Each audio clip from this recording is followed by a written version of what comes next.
Welcome, everyone, to another episode of Weekly Games Chat. I am your host, Chris. As always, joined by my co-host, the returning Sean. Hey, what's up? I was going to make a joke about, as always, except for last week. Yeah. Due to unforeseen circumstances. Yeah. Sometimes it bees like that. Yeah. And John. For the record, I've never missed a podcast. That's a lie. For the record, I'm always here for you. Fake news. For the record, I truly have never missed an episode. Yeah, we got to change that. I'm tired of hearing that BS. Well, remember, I'm so tired of it. Remember we had that one time where it almost happened. Uh-huh. Like I went to go visit Mikey. And I was like, look, set it up so you guys could go record somewhere. Yep. I had Tony was going to produce it. Yep. And then like, I think you got sick, like one or two of you. He backed out. Tony backed out, I think. No. Yeah. I don't think that's how we remember it. That's what you tell yourself? That's a No, lie. Tony said he couldn't, for whatever reason, something came up and he couldn't Well. appease. Oh, well. That's what we go with. Appease. Of course, he's always been sort of a jerk. You know that. Ouch. That's just mean. I mean, but accurate. Before you walked past me in the theater Thursday night, he got to me first, and he spoiled the whole thing. Dang. If that's true, that'd be terrible. If that's true. I think I'd want to beat him up for you if he really did that. Speaking of that, did you see what happened to that dude in Hong Kong? No. Yeah, he came out, guy comes out of Endgames and just starts screaming spoilers. And someone literally beat him to an inch of his life. Why would you do that? Not the beating part. And part of me understands that, but why be the guy? Yeah. That the people in line, just because you got a time before them, that you want to come out and spoil them. I remember watching The Last Jedi. No, The Force Awakens, and I'm standing there, and it's like I'm the showtime after the showtime. That was the first showtime. So I'm like, all right, here we go. They start coming out, and I see this kid crying. Mm-hmm. And I'm like, oh, my God, what does that mean? And you started hearing whispers of things, and you're like, You throw in some headphones or you walk away, but it was nothing malicious with the intent to spoil. Yeah, this was a kid who, if you remember the Force Awakens, that but he cried over Han. Why would cry over Han? It was emotional, though. Let's be honest. Han. You know the physics. You know the physics rule that for every action there's an equal and opposite reaction. Yeah. For every douchebag who spoils a movie, there's a douchebag who beats him up. That's true. That's just how it goes. I like it. But one of them is legal. I don't celebrate the guy who beats somebody up. Don't do that. Yeah. Don't do that. Don't be that. But also, don't Just be don't the do guy that. running out going, No, seriously. Absolutely. Well, as they say, Two things. it's like one of those is a crime. One of them is just an a-hole move. Yep, that's you right. know, that's the important thing to put into context there. Yeah. One of those could be a felony. Possibly. So, no spoilers. Yeah. How many Richards would you give Avengers Endgame? I give it a solid 8. 11. Yeah. Yeah. 11 out of 10. Yeah. Absolutely loved it. There were Chris kind of pointed out one little thing that I had not an issue, but I was kind of like, on, and, yeah, it was great. It's everything you've read about it as far as the scores, Rotten Tomatoes and all that stuff. Mm-hmm. I think all the praise is getting us fair. Yeah. This was a movie that I think, was it you that said it? It was 10 years in the making to get to here. Yeah. It was 20 movies. 22. Yeah. And I think the payoff was great. I think the money shot was worth it. You know what I'm saying? Well, this Richard, I can't even fit it in my mouth. Right. That's why I go 11 out of 10, because it's just it's so good. I don't know why Mr. 8.5 over here. I need to print that shirt immediately. When I do films, I mean, here we go. I'm just a selective guy, and John knows that. When I say 10, no, that's not even a 10 to me. The best John, one. what's the other musical? To me, I'm more of a film guy. So, when I'm looking at whatever, things, Sweeney Todd. It's all right. But that's like saying that we're not film guys. No. I'm saying that people go for different reasons. No, I used to be a serious film guy. Yeah. But then I realized one day I woke up and I went, I'm pretentious. And I just stopped. I don't go to movies unless it's got a Star Wars label, sure, or a Marvel label, or a label that Chris wouldn't touch with a 10-foot pole. Yeah. Just no chance. But yeah, that's not true. But we all how many times did you end up watching it? Twice? Yeah, I saw it twice. Twice. I'll see it tomorrow again. Don't you love And it? I mean, as far as I'm concerned, like an 8 in a movie, like that's a different scale to me than like games, right? Like an 8 in games, like all right, 8 in a movie to me is like great. Like I wouldn't. What'd you give Infinity War for context? Infinity War, I'd probably give a 7. So it was. We agreed that it was at least better than Infinity War. Yes, John thinks not. I don't know. I just don't know. I think it's See, I had a problem the other night. I got there, and Chris saw me there. I got there like between 9 and 9:15. I'm standing in line getting my drink, getting my popcorn bucket filled. Yeah, all the things. And so the line, as you can imagine, was snaking all over. And I get my spot in line. And Casey was meeting me there. Well, it doesn't even matter because we have assigned seats, right? It's hilarious. Well, this particular. Oh, that's right. This particular was not. Apparently, none of them did. No. Not even for you. Okay. No. So I get in line around 9:15, and I don't fill up my drink because I figure Casey will show up, and I'll say, "Hold my spot. Let me go take care of the butter in my drink." All right. So I get this text from him. Oh my God. I love you. I love you, Casey. No hard feelings, I promise. I get a text from him at 9:37 that says I'm around 20 minutes away. Now he got out of class at 9:15 or something. He can't like help that. it. I understand. So it's like 40. You have a 45-minute window to get there. So I'm thinking he's going to show up at any second. But when I got that text, I went, okay. So there's this group of guys in front of me, and I say, guys, sorry, do you guys mind if I pretend I'm with you guys, and can you hold my spot so I can just go take care of a couple of refreshments? And like any cool geeks out there, they're like, yeah, man, you're with us. So they held my spot for me. So I'm waiting, and it's like 9:58 or something, or 9:55 or something, and the crowd just starts moving. Yeah, because it's time. They are piling into that IMAX theater, and I'm sitting here going, I can't go in because my tickets are on my phone. Oh yeah, scanned for 2 tickets, so I can't just go in and So I'm waiting and I'm waiting and I'm waiting. And again, Casey, I love you. I ain't mad, but because of what happened, because everybody runs into their issues, I get it. And he didn't explain, and I didn't ask. So he gets there at 10:03. Which is fine. They have previews? I don't care about the previews. The problem is we sold walk out. in. It's a sold out theater. We walk in. We can't find 2 seats together. We see 2 seats all over the place, but they've got popcorn buckets in them, things like that. Stuff that seats taken. Yes. So we go down to the we're in the second row. And my neck, my back.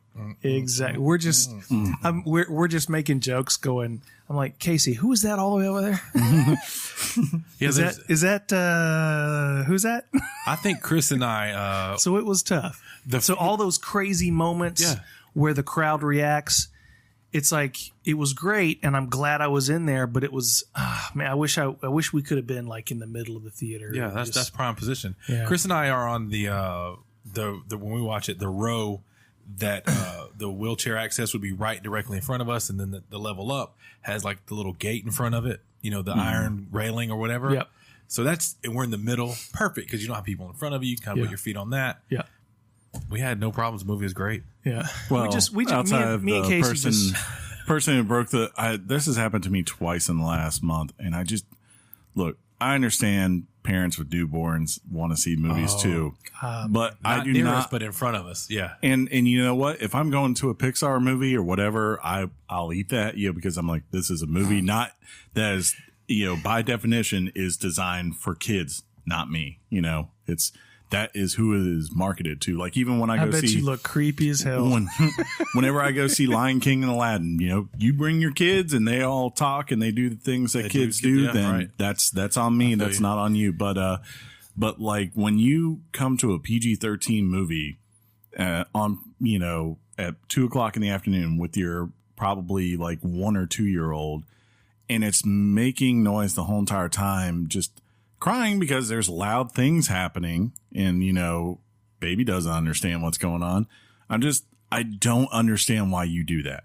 The only saving grace to kind of what they did, which didn't help, but maybe they thought it would, is they sat in the area that kind of you and Casey were, towards the front where they thought it would be minimal impact, I guess, if the kid acts up. Turns out, movie auditoriums, they carry sound. Yes. It's like they're designed to do that. Yeah. Yeah, Dude, you know how I realize you look like now? Okay. Bobby Bones. Who's Bobby Bones? He's a very famous radio personality right now. Clearly not. No, he really is. I don't know He's not him. on NPR. I'm sorry. So he's on regular. That's funny. No, but me and Casey just got dealt a bad hand that night. We still had a lot of fun. Yeah. I mean, it's hard not to have fun. Yeah, with that. absolutely. But I'll see it again tomorrow night. And, you know, Well, how many times will that be? 2 or 3? 2. 2. But I'm going to see it plenty of times. I think now I want to get every movie for this first wave, whatever. Man. That's a lot of movies. I've got know. like 4, maybe 3 or 4 movies to buy. Do you really need Thor 2 for your collection? Yeah. 'cause Thor 2's not bad at all. No, I got to better. watch them in the order that you got to watch them. Yeah. Which is not necessarily the order in which they were released. That's absolutely right. So, yeah. Yeah, But yeah, it was solid. it was. I liked it. I told And the movie. I told Tony after it. I said it reminded me a lot of being a Doctor Who fan. The original guy who did it when they came back. The original guy who did it when he came back was Russell T Davies, right? He did like the first 3 years. Name drop. And, hey, he's big. He's a known commodity. Has he been knighted by the Queen? He should be. Yeah. But anyways, like when he left Doctor Who after like the third season, they did some specials, and then like that was his bow. Like in the last 2 episodes, which were really one long one, he basically made no bones about it that like the plot of it was to do everything he ever dreamed to put in a growing up on Doctor Who, he wanted to put everything he ever imagined, all the things like was possible. That's what he put in that episode. And then on top of that, he said, I want to deal not with wherever Doctor Who goes when I'm done, but all the things that mattered during my time when I was here with Doctor Who. And it felt like in a way the Russos were doing that too. Like they were like, we want to do what's right for, you know, the characters that you invested in for the most these last 10 years. And we also want to be like, if this is the last comic book movie we ever directed, what would be what everyone wants to see, and especially in an Avengers movie? And like, to their credit, I think that's where they succeeded the best. 1.2 or 1.6 billion? I forgot what the number was. It was a lot. Either one. It was a lot. And we can have a grace of And 0.4. Aladdin, Lion King, and Star Wars are still coming out. Yeah. And So Toy that's Story another- 4. And Toy Story 4. And that's Yeah. so that's at least $4 billion left Which to is make. phenomenal. It's just not fair, man. And they've already got Captain Marvel in the bag for this year, right? yeah. So Sure, that's a thing. Spider-Man. no, Spider-Man's No, I'm Sony. saying, but movies that are coming out now, Spider-Man's going to come out, which I have to watch. I have to watch the next Captain Marvel whenever that comes out. I'm stoked. Yeah, that's the official end of the third phase there. Yeah. Right there. I was thinking about what the next phase, what the focus is going to be. I don't know. I was telling John this at lunch today. I would be so happy, and I know they won't do it, if they just said, look, we're taking like 3 years off. You know, because they've already said they're doing that with Star Wars. Like they've said after 9, they kind of learned that. They said like. That came up last week. They kind of learned their lesson, I think, after Solo. And then, of course, you know, the mixed reception with Last Jedi. Dude, Rogue One was off the chain. Yeah, like I think Solo was off the chain. Last Jedi boned. I think Solo's a decent movie, but like they learn like if they do too much, right, eventually people will get worn out. No, it's because They didn't get worn out. it was Last Jedi crap. sucked. Yeah. That's No, Last really Jedi- all. It's really just that simple. Well, then explain Solo. It's just all because of Last Jedi. They were not. This First is of all, the truth first of all, the about budget skyrocketed because they couldn't make their money They had back. 7 on that. directors and finally got one. But no, the thing with Ron Solo, Howard. I just don't think the collective audience, this is my opinion, Yes, was ready for a Solo only movie. or like one that's not Harrison Ford. If they go like a Boba Fett movie or another character, or like an Ahsoka Tano movie, if you're a nerd in the Star Wars universe, you're drooling at that. Oh, Sure. Ahsoka. She's they're like my worried. favorite character And she and in the Star Wars universe next to Thrawn. Imagine you get those kind of movies out there. Maybe that's a little different. And I think we brought it up 1,000 times about Solo. The kid he didn't look like Han Solo. No. We saw young Han Solo. We knew what he was like, and that was a hard sell for me. And I think that was a hard sell for a lot of people too. Yeah, it's not a terrible movie. It's just like we had a good time watching it. It's a movie. It was a really cool heist movie. Yeah, it's like a movie with like different phases, and if you could also feel like maybe where things were cribbed after the dudes who left to go do Spider-Man left, and Ron Howard came in, and they obviously had to come back and say like, all right, let's change this and this. This is what Kathleen Kennedy does not like. Yeah, but like either way, I would be totally happy with the idea of them saying let's take 2 to 3 years off, but I think we all know that's not going to happen. Maybe next May might be the first May we don't get a new Marvel movie the first weekend. I don't know, man. Money talks, man. You know, because I think originally their plan was Guardians then, if I recall, but obviously they had to scrap that because of the James Gunn stuff that they did to themselves and then walked back. You know who was walking back last night? Game of Thrones people. Huh? Were we walking? I was just laying on my couch like, no, I mean, like, I guarantee you. I was going to name drop, but I don't know if anybody's watched it. They should have by now. It's Wednesday and it came out Sunday, people. Tighten up. But there were certain characters walking because of other things in skies doing things to them. But how hype was that episode, huh? Right. No idea. But I guarantee you that episode last night probably cost Avengers $50 million. Could be. If I had to guess. Could be. At least. We're staying home watching Game of Thrones, you know. Right before we were watching on HBO Now, and right before I push play, my mom watches it with me or whatever, and she goes, how many people are right now in front of something watching this?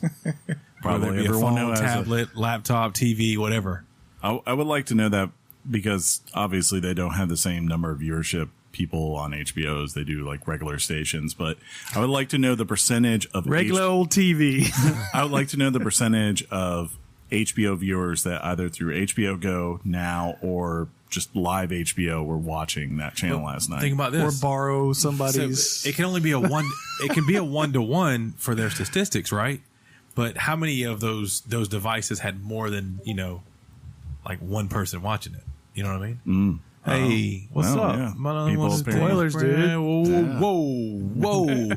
Discord spoilers pop up. Well, nice. Speaking of Discord, it's fun talking to you guys out there if you haven't already. I've been kind of quiet. I feel bad. I need to jump back in and just respond. say hey to people every once in a while. Yeah. But anyways, like Game of Thrones, I made no bones about it. Like, as much as I enjoy Marvel and everything, like that to me was the one I was more anticipating just because that felt like a moment that, again, had been building towards for 10 years. So this was the big battle. Like, yeah, well. Did anybody have sex on the battlefield? Did they? But anyways, like. Why did you not laugh at that? Laugh at that, Sean. It wasn't. It wasn't funny? It was meh. Sorry, I failed you. It was meh. But more importantly, like, whereas with Marvel, because of their setup and everything, you kind of have, I think, an understanding of what a Marvel movie like that, even though it's the conclusion is going to be. Whereas this is only halfway through the season, first off, right? Yeah. And second, I just had no idea for sure what was going to happen. Or, I mean, like, there were so many theories in the past week alone leading up to this episode that I talked about and my friends talked about. I gotta say, it knocked it out of the park, personally. I know some people didn't like the very resolution that happened at the end. Whoa. Because people... They weren't ready. Well, it's that thing of, I have a theory in that when you have shows with a lot of, like, what's the word? Mythology around it, right? Like Lost was a show like that. Don't bring up Lost right now. But people hated the ending, dude. Exactly.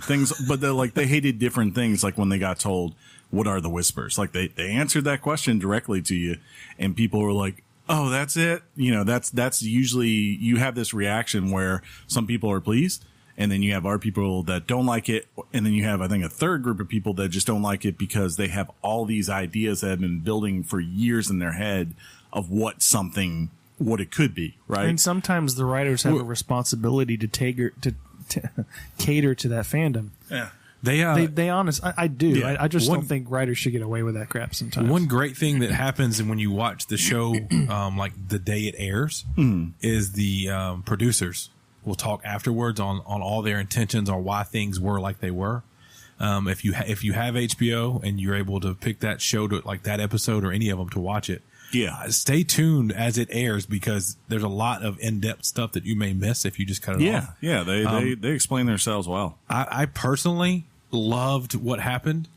Let's talk about it in let's maybe get a spoiler Game of Thrones zone on our Discord so we can get everything going out there. I think we just, in my theory, the Game of Thrones channel is the spoilers. It might as well be, huh?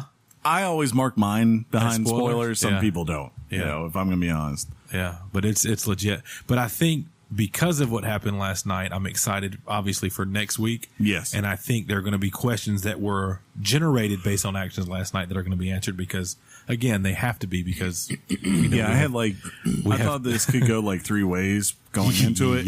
And one of the ways basically for better or worse is what came true. And I'm like, okay, so with that done, that opens up that, all those problems. And you're just like, now you get to be like, okay, all the mythology stuff, like, whoa, all that.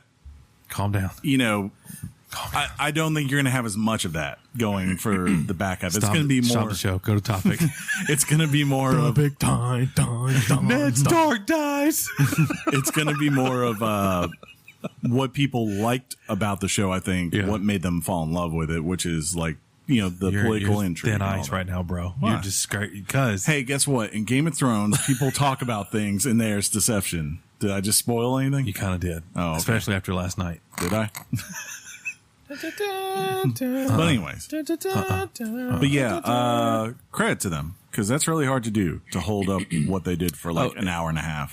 And they talk about why they chose to do the different things they did with camera work to keep the viewer involved in everything. It was brilliant. But as someone who's a huge fan of the Two Towers, like I could tell, like they learned a lot. It was very Two Towers-ish. Yeah, I watched that again this weekend and prepped for this. And I was like, "Yep, you prepped for this." Yes, because I wanted to see because I'd heard that had been an influence. I was like, "Let's see if there was."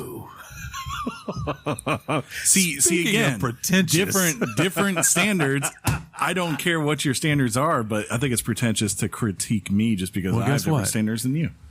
If my title is pretentious, Sean, so be it, sir. Pretentious, Sean.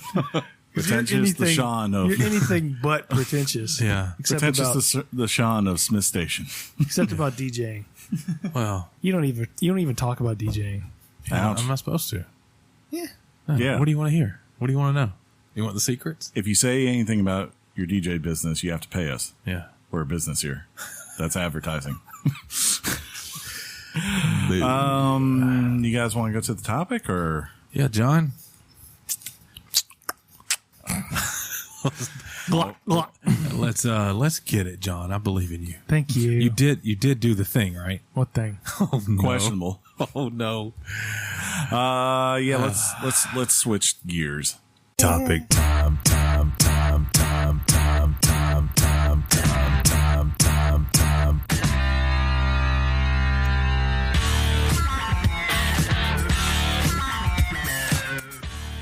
The topic is Steam World Quest Dig. I'm not going for the secondary one. Hand of Gilgamesh.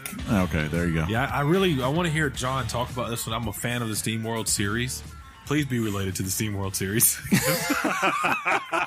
I'm about 85% sure. The whole Steam World part, but I can't wait to hear what you got to say about it. Well, Sean, you are in luck. Yes. And not only are you in luck because I'm talking about it, but you are correct. Ooh. It is part of the same series. Has it got the same guys, the same world? No. Good. They're connected in a certain way. Kind of like a Chinese finger lock with two Richards. Absolutely. Exactly like that. But the studio... But to get it out... God. They were trying to get away from the Steam World titles. Right. That's a bad idea. They were thinking about calling it Chaos Bane Warhammer. but somebody took it. So they went back to SteamWorld. Inside jokes. Yeah, They went back to SteamWorld Quest. So yeah, I mean this company, it's the studio called Image and Form, which is not a name for a studio that just resonates in your mind. Yeah. But these are the guys. These guys make incredible games. They really do. They've made SteamWorld Dig 1 and 2, kind of the Metroidvania type style game. They have Those are fun. They have this lesser known but equally as good game called SteamWorld Heist, which is sort of a side scrolling action strategy turn based game. Kind of hard to describe. It's probably one of their most niche titles they've ever done. Niche. I never know how to really say it. Is Chris? Yeah, Chris is. He's doing I have something. a bug bite, and Is that what that is? I scratched it perfectly, and it was like a dog, like when you get that one itch that you scratch, and they're like, yes. When I heard the B pronouncement, I totally thought it was going to be another word. Yeah. So this game, I've been kind of dreading talking about this game because it's kind of. I've never been incredibly good at talking about RPGs, especially turn-based RPGs, because I'm not exactly a pro at these things. I have not been playing these types of games all my gaming life. In fact, these are the type of games I've really avoided for a lot of time up until a couple years ago. But this one was kind of I hadn't really decided on it, and because we sort of wanted to wait a little bit longer on another game we're talking about. We'll just call it Bike Game. We'll just call it Bike Game. That's why I call it. I offered to take a pass at this one, and I tell you, I'm surprised I ever was skeptical about this developer. I'm having a blast with this game, and it's you look at it at face value, and when they announced it, they talked about the fact that they were basically making a card game, and so that was kind of immediately why I was not going to go anywhere near it. I don't really understand Hearthstone. Yeah, a whole lot. When I was playing Witcher 3, I attempted. What's the game? Gwent. Yeah, and I was like, I'm not going to do this right now. To be fair, I cashed out on that one right away too. So, but if I were to give it like a percentage ratio, I'd say that this is 60 or 70% turn-based RPG and 30 to 40% card game. You really have turned into the old RPG Baron, hadn't you? I kind of have. It's weird to me. Once it bites you, it's hard to give it up. This is making me want to go back to Octopath and finish it. I've spent so much time in this game. It is so long. It's about as long as that's what Warhammer Chaos Bane. Ah, nice. That's a big one. But is it girthy? It's got some girth. It's definitely Length got is some one girth. thing, you know what I'm saying? So hot dog in a hallway, though. Huh? Have you ever put a bicycle in an airplane hangar? Oh, that's good. So yeah, this I guess as far as their series of games, it's why don't you X out of that, Chris? That'll always happen on Metacritic, by the way. Yeah. As far as their series of games, SteamWorld games, I guess this one's, from a Metacritic's perspective, is their lowest. Mm-hmm. That's a little bit different from what they usually do. But it is a genius hybrid of two existing genres, and I think for the most part they pulled it off with flying colors.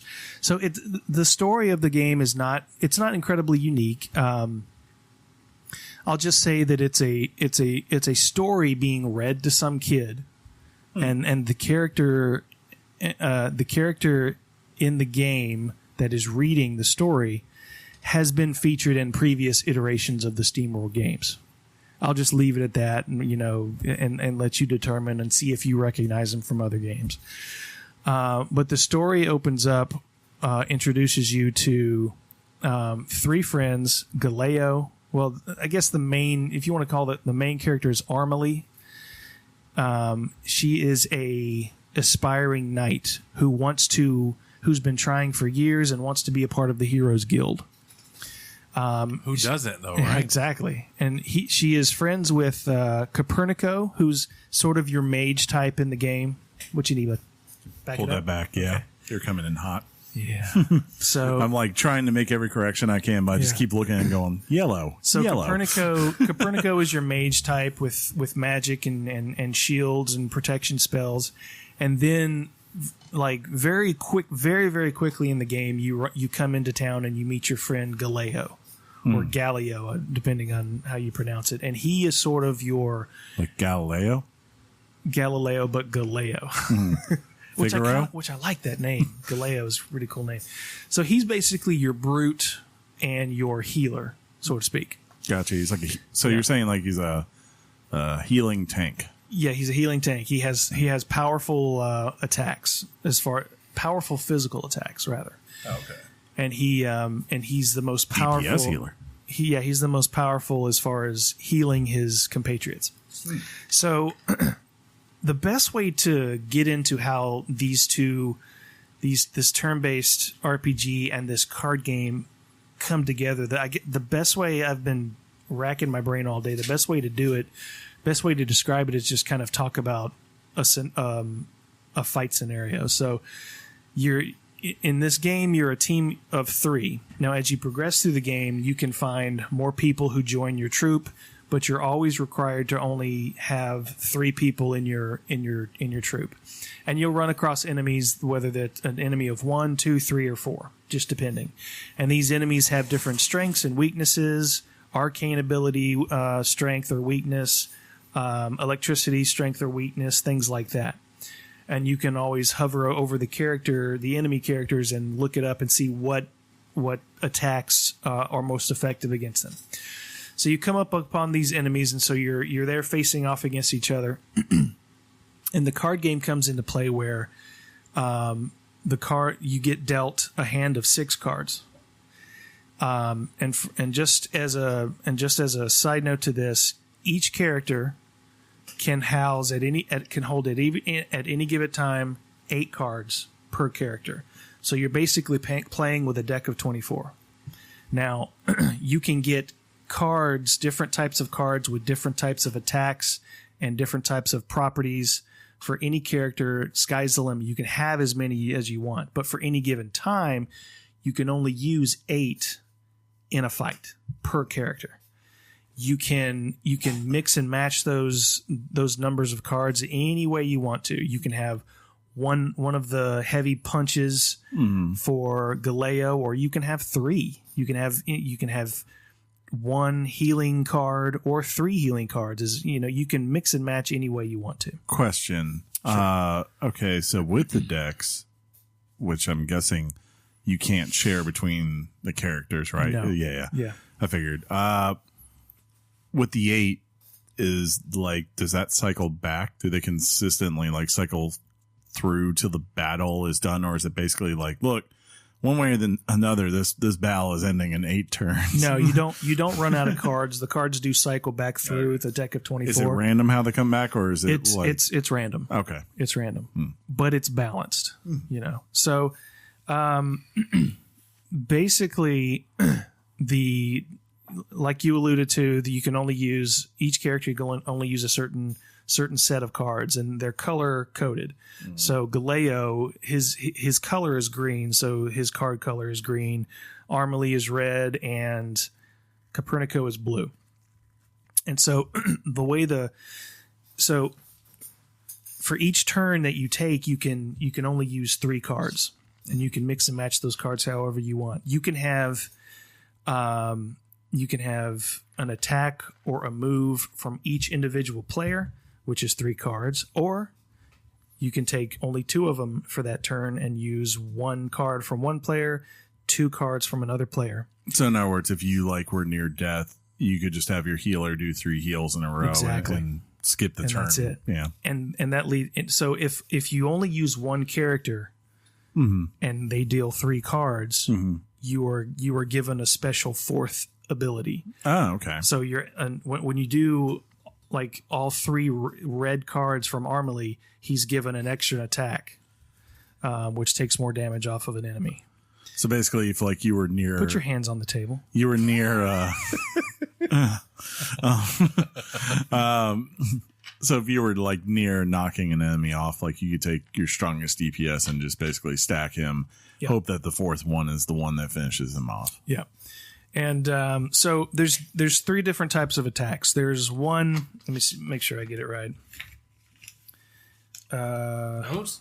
I got notes, man. I don't believe you. How do I know that they're really notes? Oh, because they have writing. You gotta He's just missing. I know what you do the wanted. thing.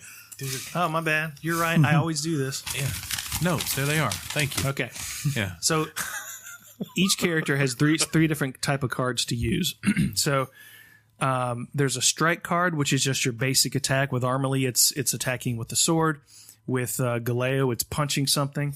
Or Copernico will run up and just hit you in the face with her book, with her spell book. So are the animations cool? Yeah, the animations are cool. The illustration, the color, everything. It's a beautiful game. The art style that all the Steam World they're games great. are, They're just fantastic. What would you say that is? Because I love that. Is it kind of pretty? It's just let's just go pretty. The art style is always very pretty. It's just the games are gorgeous. Yeah, and I appreciate games that harken back to a retro style, but they don't necessarily feel like they have to take the retro graphics with them. Look, no dissing Celeste. I mean, obviously, by any account, it's an amazing game. But I'm less likely to jump to a game that has the retro 8-bit style or 16-bit sprites.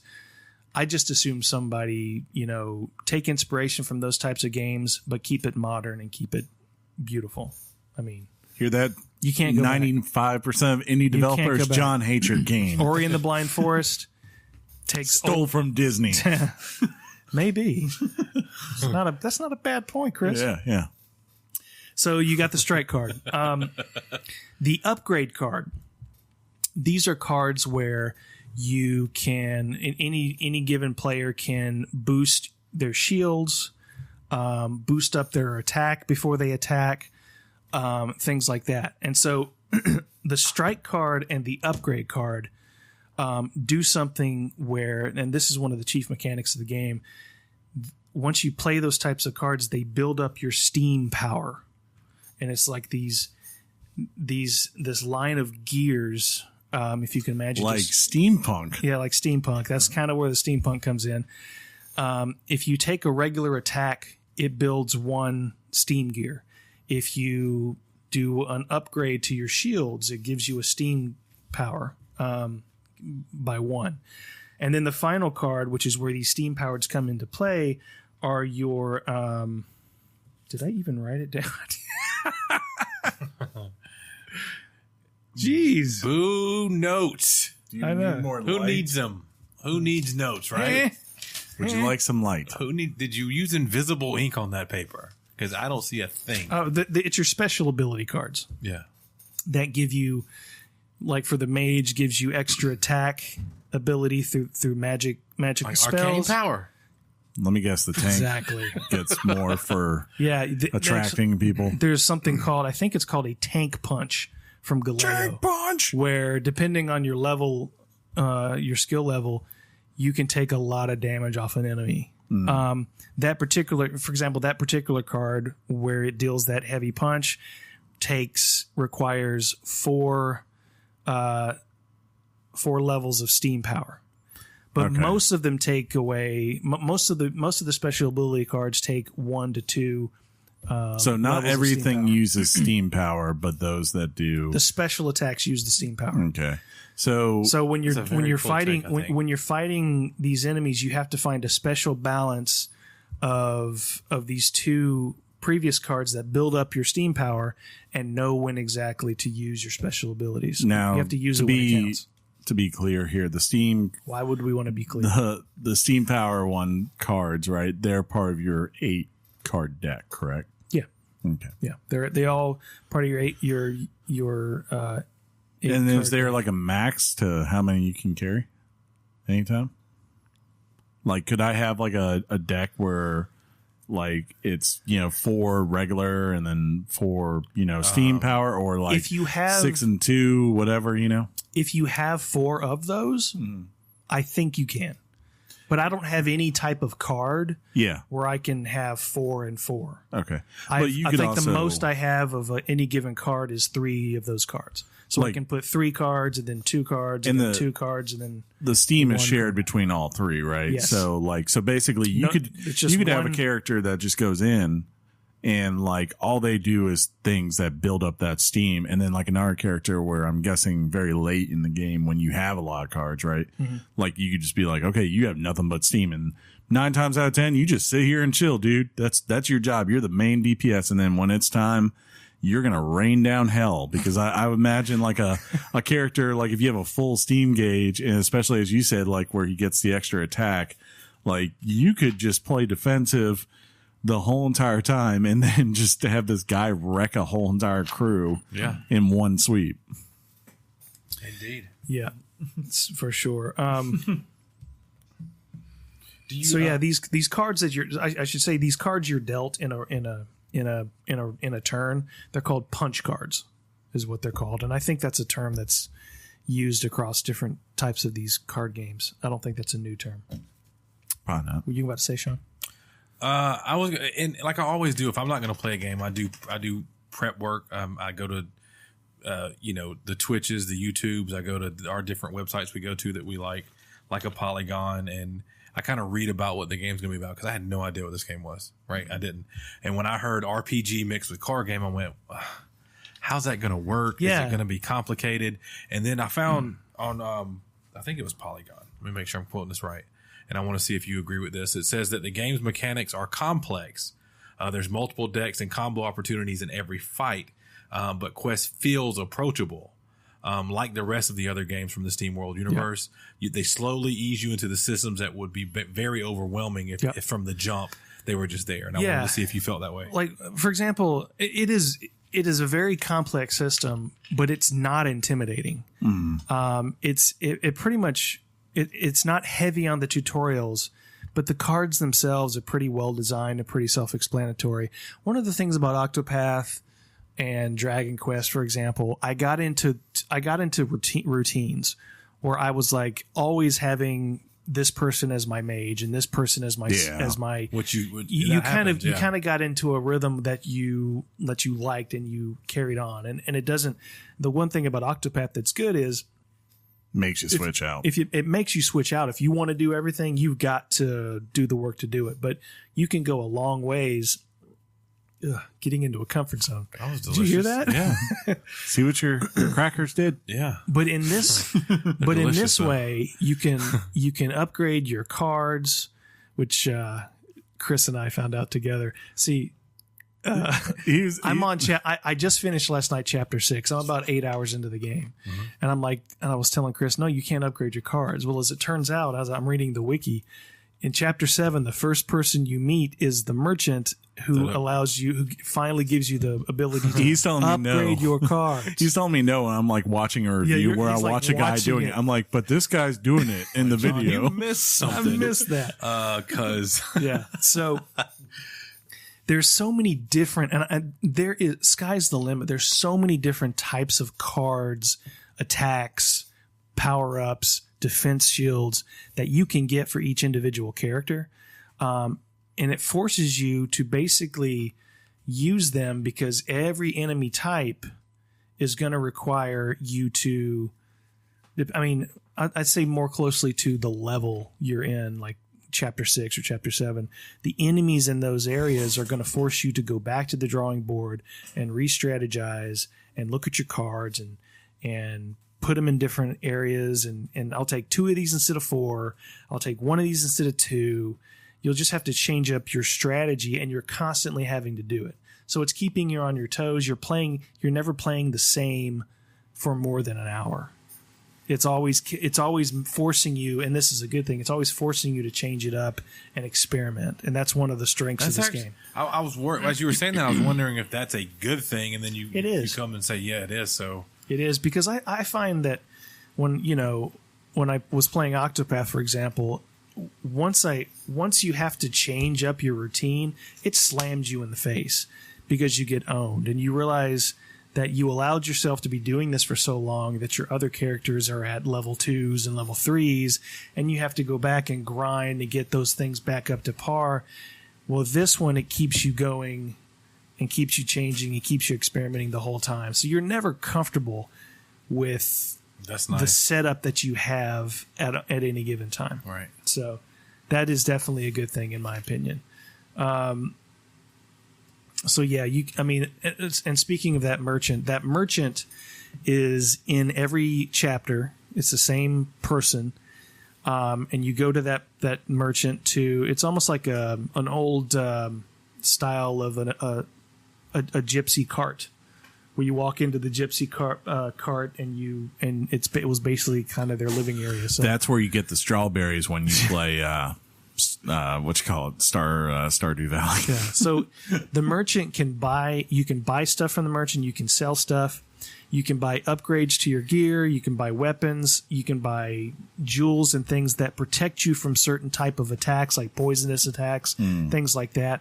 But one of the chief functions of this merchant is you can, at any given time, they'll have cards that you can craft. In order to have this card, you have to have this amount of money and these amounts of raw materials that you find as you're playing, quote unquote, exploring the world. There's not a lot in the world that's interesting. It's just sort of a palette to get you from point A to point B. From what I noticed, it's like, at its core, to me, it is sure, its core mechanics are a card game, right? But what I've noticed is that whereas most card games, they just, here is this, and the most you get is like a card popping up and talking to you, and maybe if it's a really good game, it's got a voiceover. It seems more they're like, okay, instead of just doing that, which really, unless you're just a card game fan, there's a limit to how far you'll go unless you, like I said, you love that style of game. They seem to at least say, okay, let's give you something in between here, and let's actually visualize what you're seeing here more than just like a meteor coming out of a card hitting another card, right? Let's put a face to everything, and that's kind of what I got from when I saw the crafting. It's like this doesn't look like it's some huge open world with tons of places to explore, but it's like, here's something for you to do on your journey, right? To keep you engaged. Yeah, for sure. And all the characters in your troop are pivotal for the most part. They're pivotal for you winning a fight, particularly a boss fight, for example, because what can you imagine happens if Armalee dies? You have zero access to those cards. In fact, sometimes I found myself with just one character left. Can you revive them? You can revive them, but it's expensive as hell, and the revive. I haven't come across a spell that somebody can use for revive. That might be later in the game. Right now, you have to buy some sort of guy. Yeah, you have to buy It's called Phoenix Down. That's right. Right now, you have to buy a potion, and I've only come across 2. Yeah. In the game. But you find yourself, if you're like the only person left, you're almost guaranteed to be a goner because you're getting bombarded. 2/3 of these cards that are irrelevant to you. Yeah. You cannot use them. And sometimes you get a turn where you have 0 cards in your deck that you can actually use. And there is a function, for example, if you hover over a certain card that you don't like, there's a chance to get 2 cards from the deck. 2 cards? So kind of like just kind of as a chance feature of you getting something better.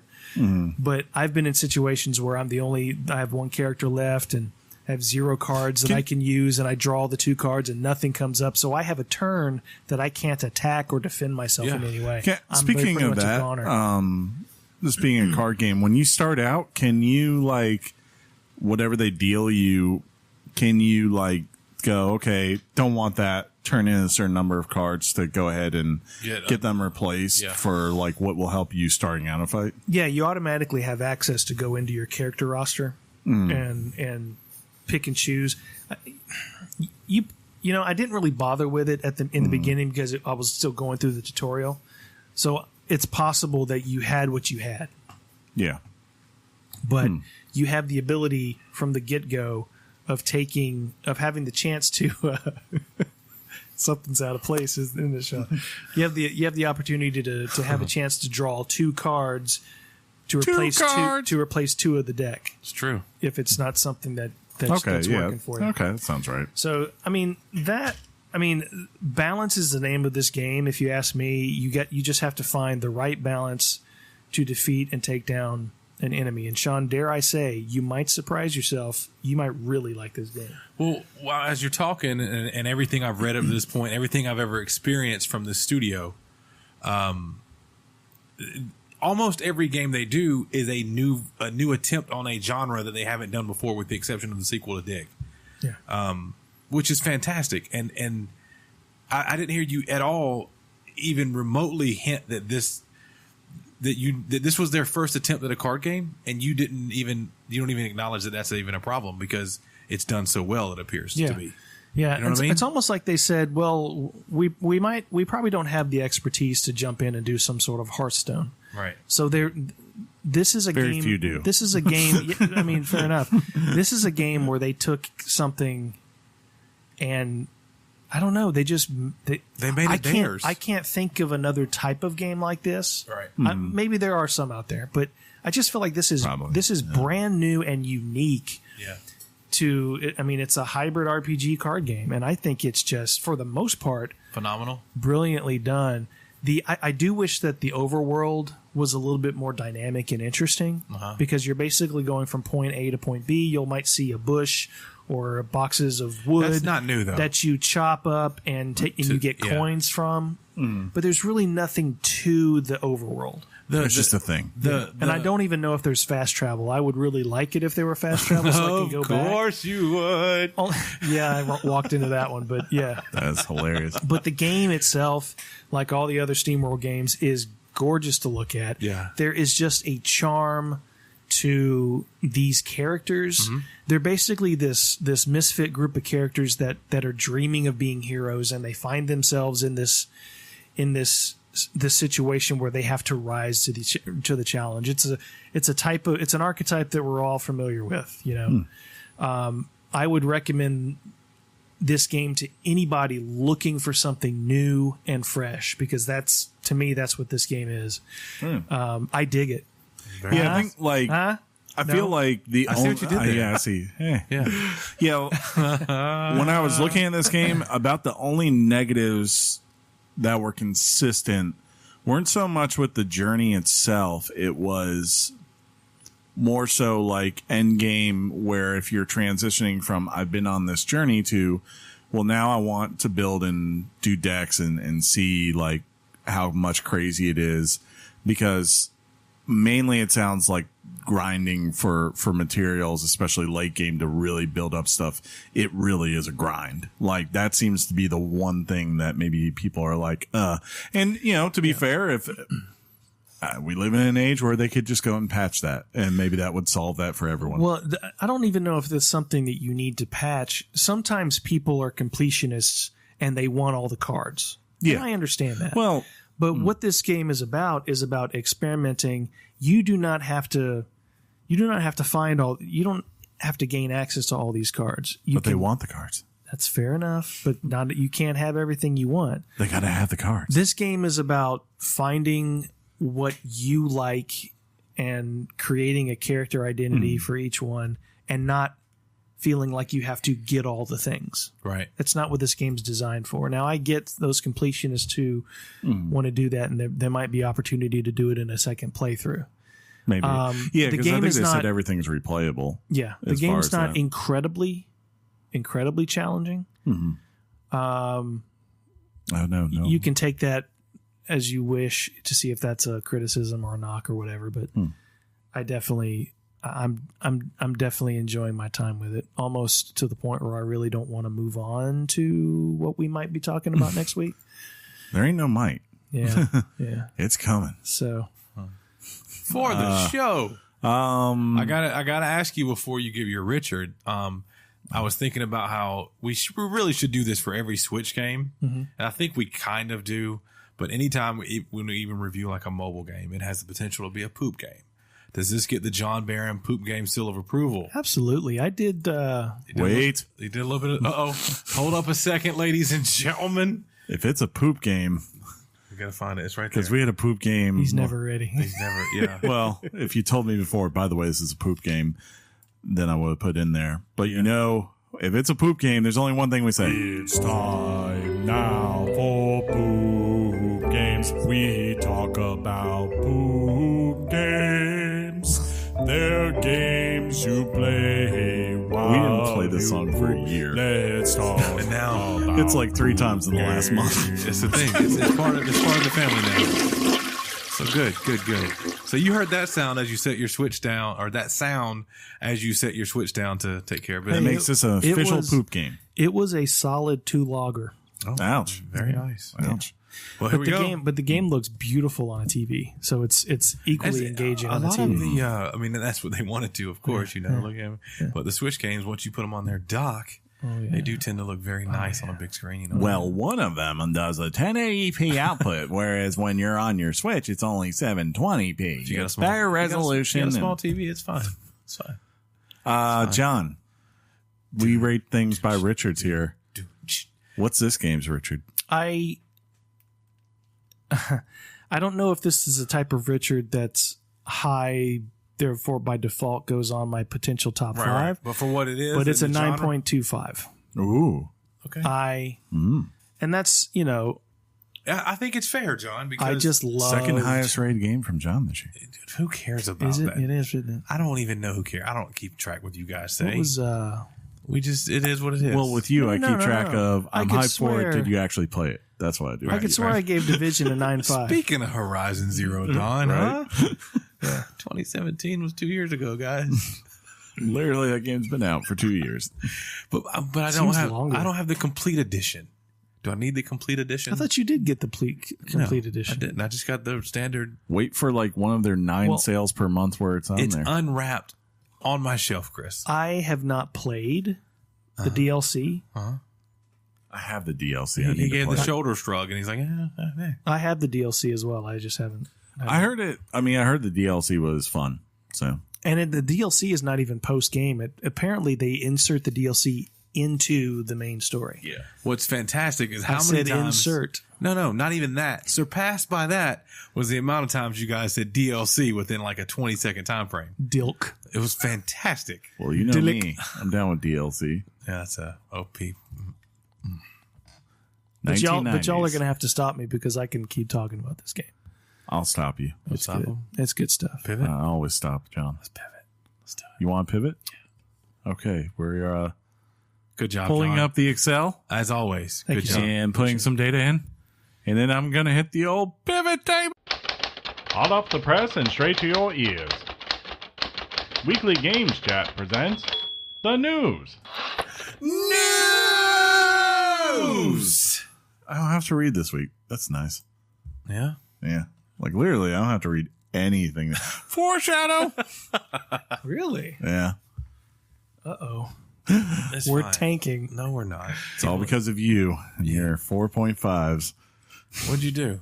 You did with something. our team. What'd you with do our last iTunes. week, John? What did I do? I don't know. Did you do something What is again? a 4.5? The Apple Remember you rating were like- score. yeah. That you ruined for us. Yeah, you. What did I ruin? The rating score. Our iTunes store. iTunes score. Yeah, Yeah, you did that. way over his head. Probably a 3.7. I want to read this one because I'm excited about it. Can I do it? I'm Absolutely. excited. Do we want to be excited for it after last year? Yeah. That's a good point.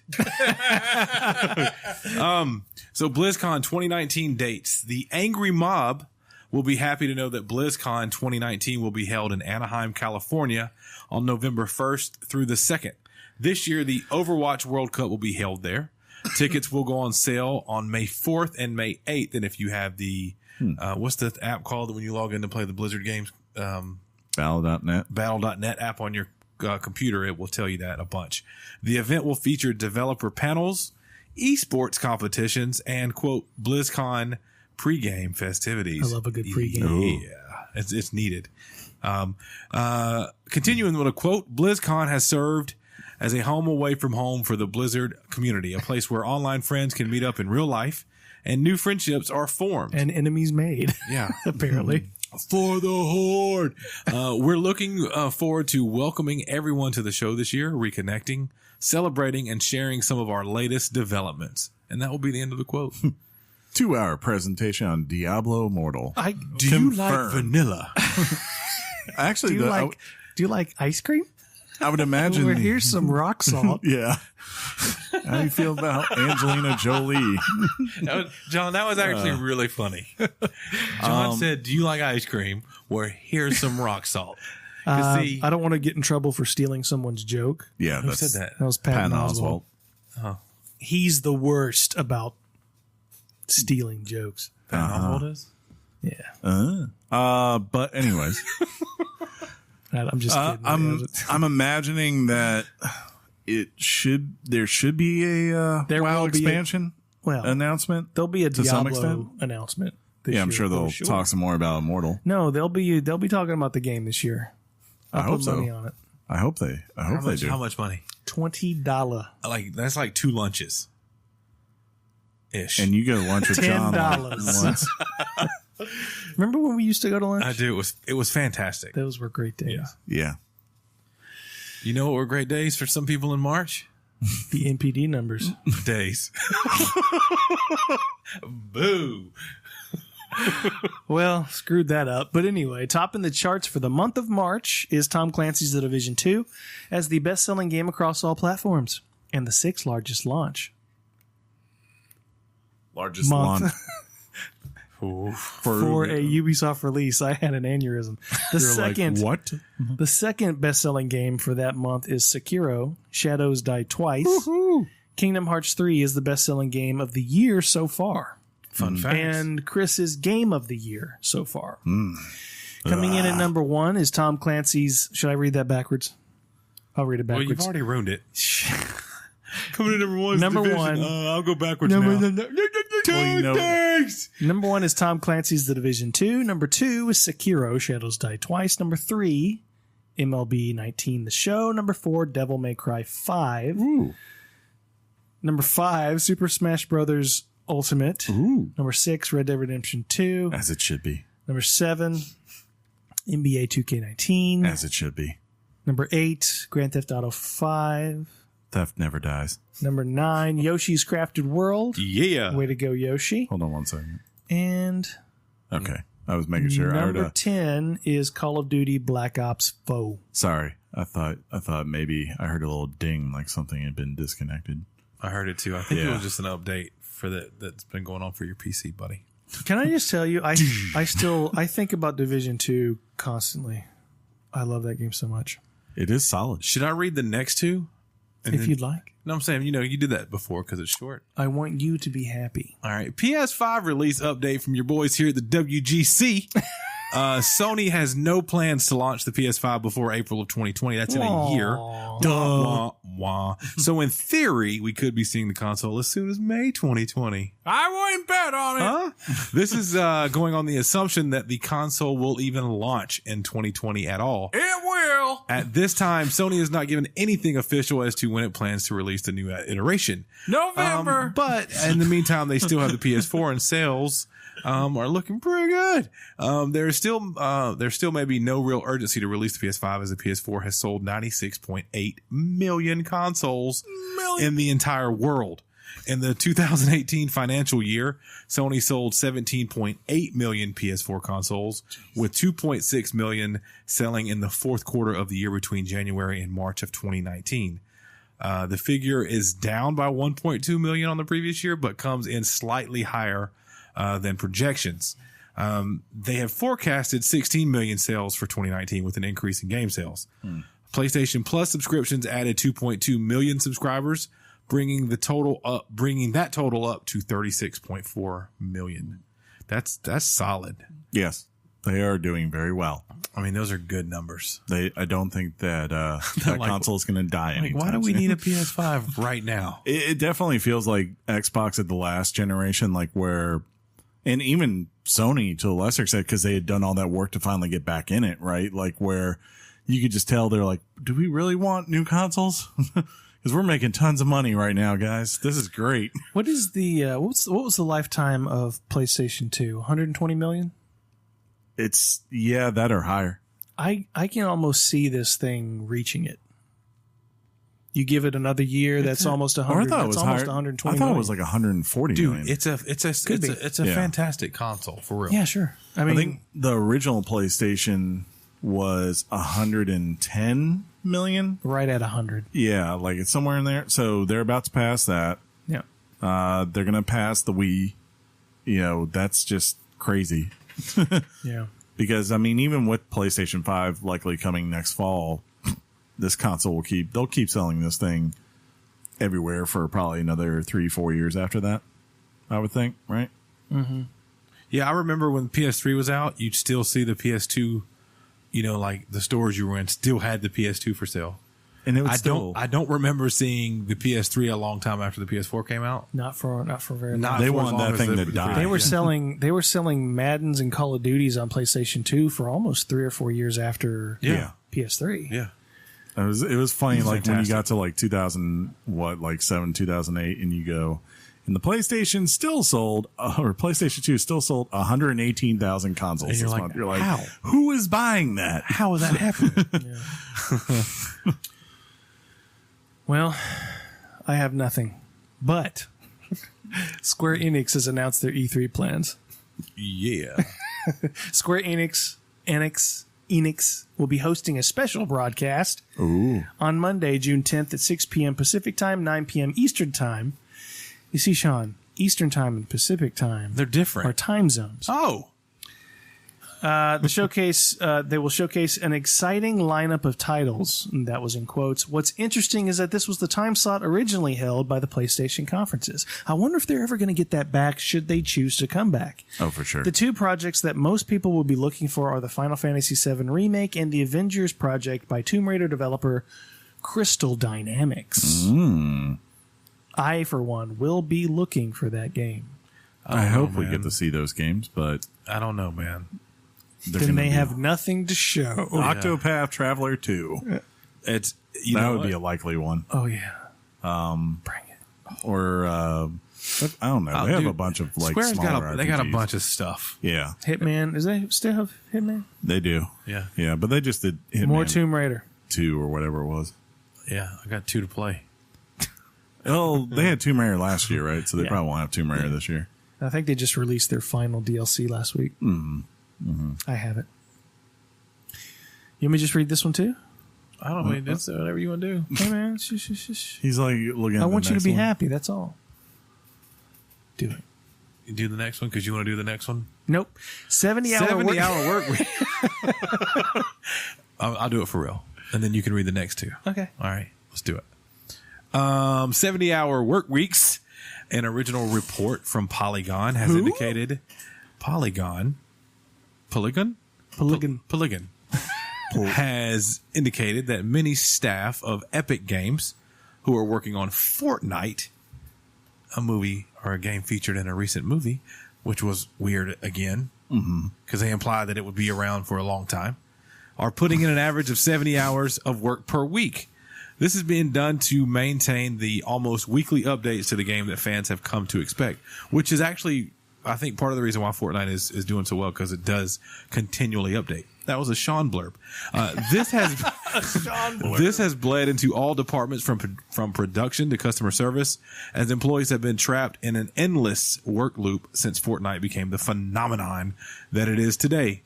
Here's a quote. I work an average of 70 hours a week. There's probably at least 50 or even 100 other people at Epic working those hours. I know people who pull 100-hour weeks, end quote.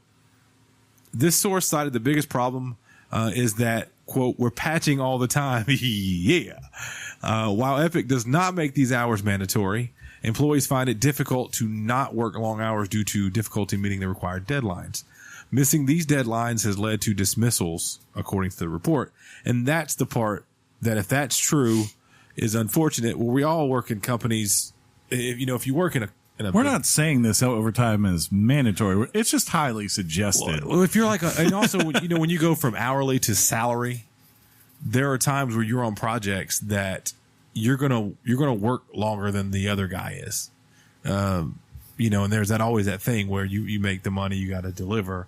This is a situation where I could, if hindsight's 2020. And they had no idea that the perfect storm that was going to brew for this game, right? And then the way the fans do love the almost weekly updates and content and the freshness of it. There are people behind the scenes, busting their whats to get this to happen. I guess the concerning thing with this is just that this isn't like how a Red Dead or I don't know, any of the art games in the last couple of years that have had examples of excessive crunch, like, because those games have a release date and you hit the release date, right, and then the game's out, and luckily everyone then, there's a calm there. You don't have to worry about this crunch. For something that is an online service that is consistently updating like this, man, that's a really hard life to be working 70 hours a week just as a programmer.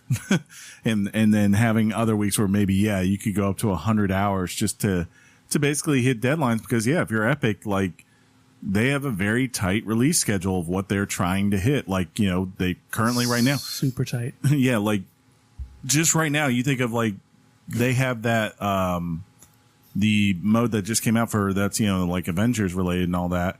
And when you think of that, like, you can't have that be late. You can't have that not be in the window. That needs to come out in time with the movie. That's the goal, I'm sure, with the contract with Disney and all that other stuff. And if things aren't working, people got to work a ton of hours. So it's like, I'm not sure what they're going to do to solve this, but hire more people. Yeah, I mean, that seems like the easy answer, but I guess the fear maybe with Epic is that we don't know if this train is all of a sudden going to slow down. Well, I read a statement from Epic indicating that they are trying to maximize their staff as quickly as possible. And I mean, if you think about it, when did this? We think of Fortnite as being around a long time. It feels like it's been around a long time, but it hasn't really been around that 2017 is when it released. And being as someone who used to work in a hiring department in HR, it takes a long time to hire qualified people. Yeah, sure. And it's difficult to match and keep up with quality and hire at the same time people who can keep up with that quality. And they say they're working on it, but they can't say to their company, hey guys, we're just going to scale back some so you guys don't have to work 70 hours a week. Some of you might get fired, but we don't want you to have to work 70 hours a week. Well, it sounds more. And I feel like these stories are coming out at least once a week at a high rate. And it feels like, with no disrespect, sometimes it feels like the media is a hammer looking for a nail. Well, there's a story to be told. They're trying. This to me kind of just whispers advocate journalism. It's like, we're trying to push something out here. Look, if you're a lawyer and you've just joined a law firm, guess how many hours on average you're going to work? Yeah. 75 to 100. You're also probably going to make a lot of money. I don't know. Look, but see, that's the thing. What if you had a witness that said 50, maybe even 100? It just sounds, if you read it, I know what you're saying. The difference between 50 and 100 is 50. Is 50. Is Yeah, 50. it's In 50. other words, it's a lot. That's like, Yes. So this person goes from 50 to 100 and then saying Sure. working 70 hours a week. Then they say, I know people who work 100 hours a week. Yeah, it's called hard workers.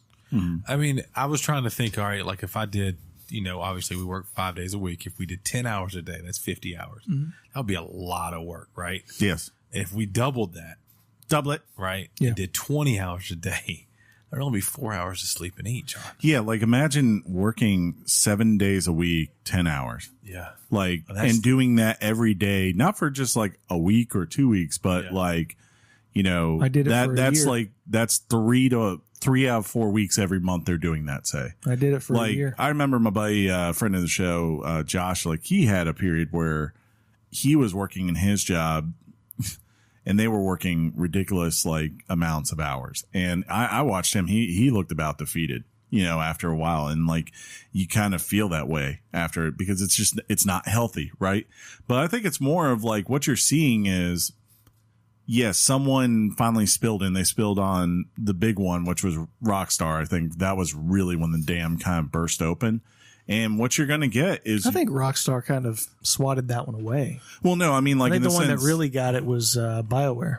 Yeah. To me, the BioWare is the one that's kind of stuck. I thought Rockstar doing it first, like that's where people started saying like, well, if they could talk about it, why can't I talk about it? And then you start to realize this isn't something that's necessarily always just contained to a few instances. Then you start to go, okay, this is actually something that is an industry issue. And the only way you're ever going to address it, if you're the workers, you're not going to address it just by being silent. I mean, that does not ever work in these kind of instances. You have to go talk to someone. So I think the difference is now you have the media who now they're aware of it. They definitely like it when, it's a good story for them when they can find, someone who is willing to talk and tell them.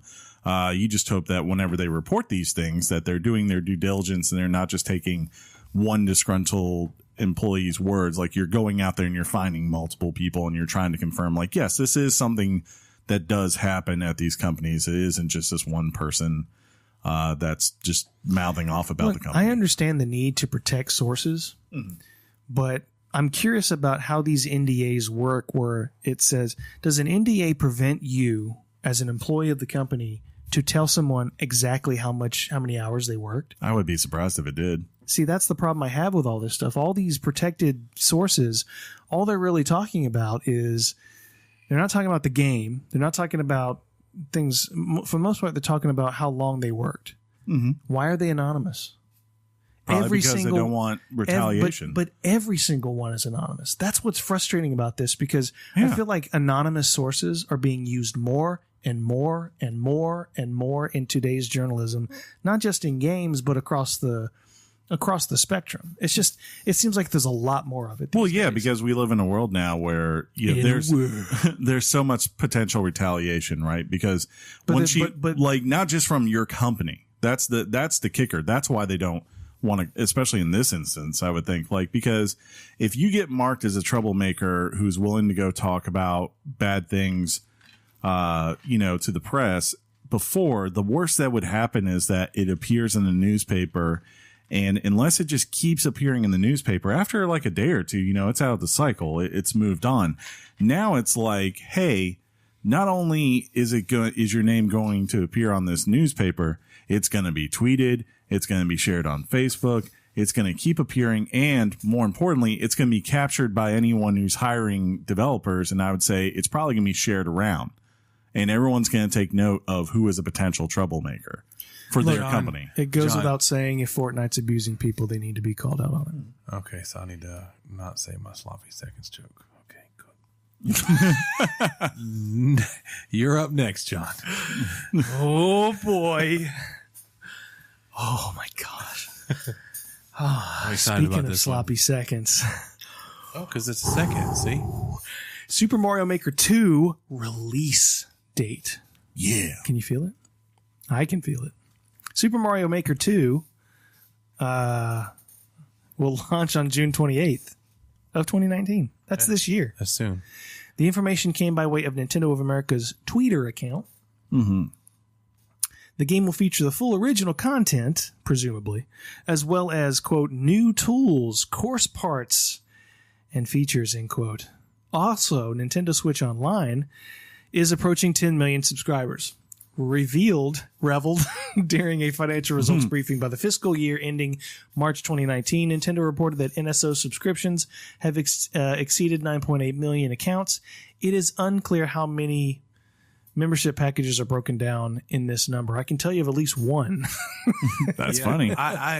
It's crazy how I have not utilized Nintendo Switch Online. Well, doesn't matter. I've got the even in general, like. You haven't played any of the games? Online. Well, I played those games, and I know that Tetris counts. I guess I've played Tetris. So you can go in and play Adventure of Link with save spots. You can save your game. That's cool, but that's not online to me. Online is Mario Kart and Splatoon, and the games you're going to play online with friends with. I've heard of these games. Yeah, they're little. You titles. Still have Splatoon? Yeah, little indie titles. We need to play Splatoon. Let's do it. Let's try it out now. Okay, but I'm not. It still just confuses Thug me. life. Bye. It confuses me why they're doing their online like it is, and that's a whole nother can. It's like, guys, just do it like everybody else for real this time. Just that's a thing that's a standard. do it. What is doing it what do you mean specifically? Case example. You talking about the app? Microsoft and Sony. Yeah. Xbox Live and PlayStation. If you want to be better, PC. Yeah, and PC. So you're talking about a whole amalgamation of features. The whole amalgamation. Like achievements and The amalgamation. Everything. All the things. The ease for the player to link up and just all the things, John. That's all that needs to be said. That's true. And I say that loving Nintendo. I will give them credit on this. I want to say it's at least the past 2 years, maybe even 3. Nintendo has put out a game towards the end of June, which is usually considered dead zone for, AAA releases and things like that.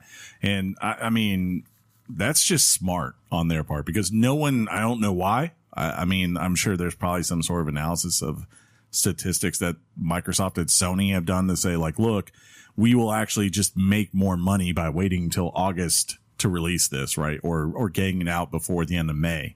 But, like, to their credit, no one's competing against them, and it's a new Mario game, even if it is Mario Maker, right? So still, people are going to buy that. Make a butt ton. Mario Maker is awesome. Yes. It's fun to watch people play. It's fun to create. It's fun to play.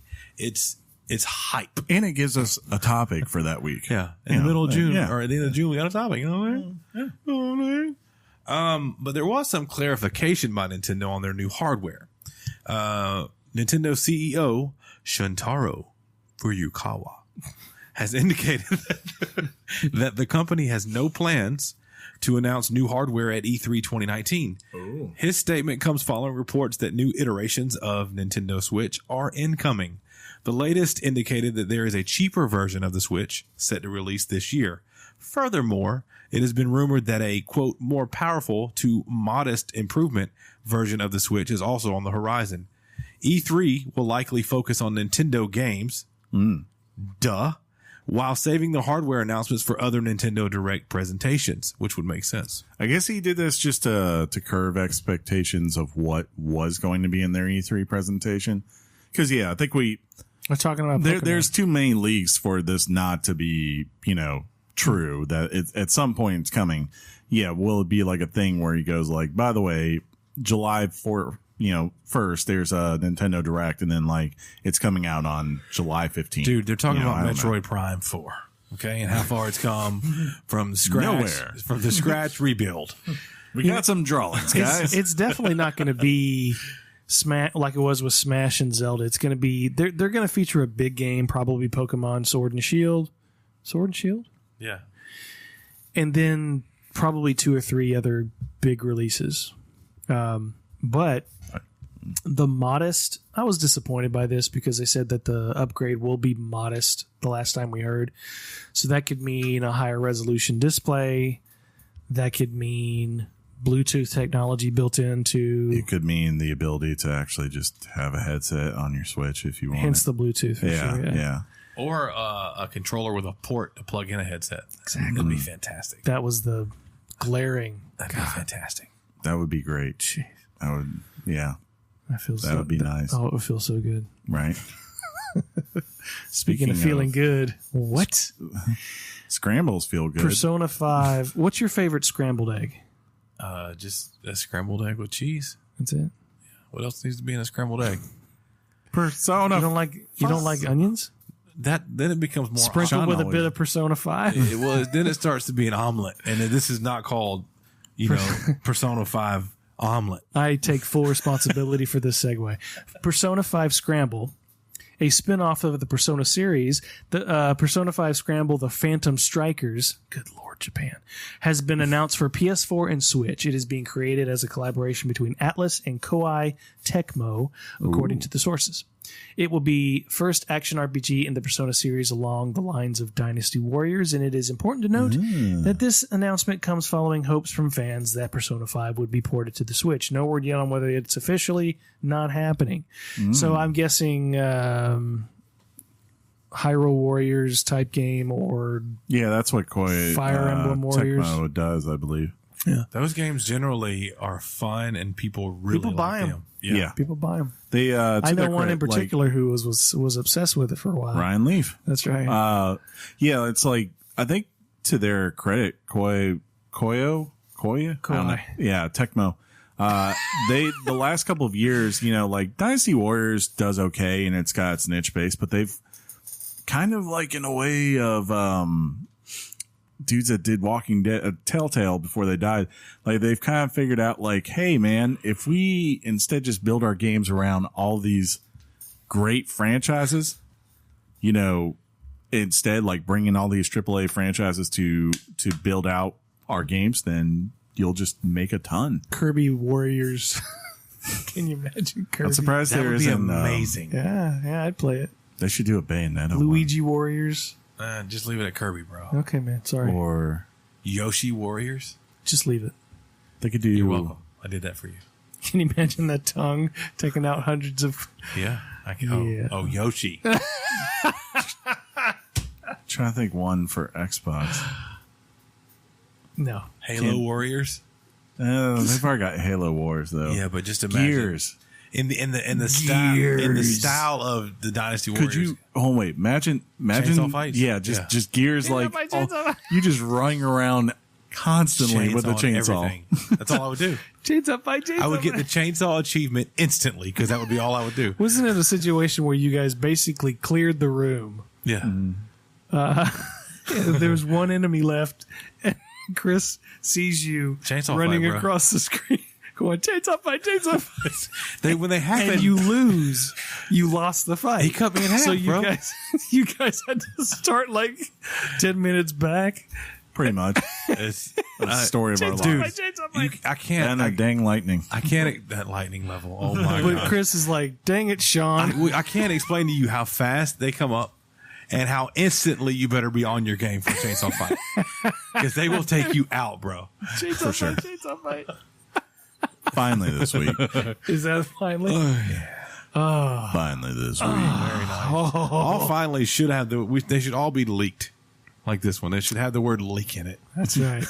Got some Gotta take a leakage. leak. Got some leakage this week. So yeah, finally, huh? Next Call of Duty was possibly leaked. Shock. Several NFL and college football players attended a private Activision event to test out the new Call of Duty.